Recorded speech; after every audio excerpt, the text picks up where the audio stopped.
In today's video, I'll show you how to delete a scene in Descript so you can keep your project clean and well structured. Start by opening your project in Descript. Make sure you are working inside a video project so scene boundaries are visible in the script editor. In the script panel, look for the scene boundary that marks the beginning of the scene you want to remove. These scene markers help divide your project into clear sections, so take a moment to confirm you are selecting the correct one.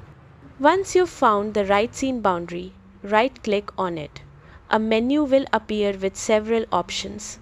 Choose the option to delete the boundary. When you delete a scene boundary, Descript does not leave an empty gap. Instead, it merges the content of that scene with the previous one, keeping your project flowing smoothly.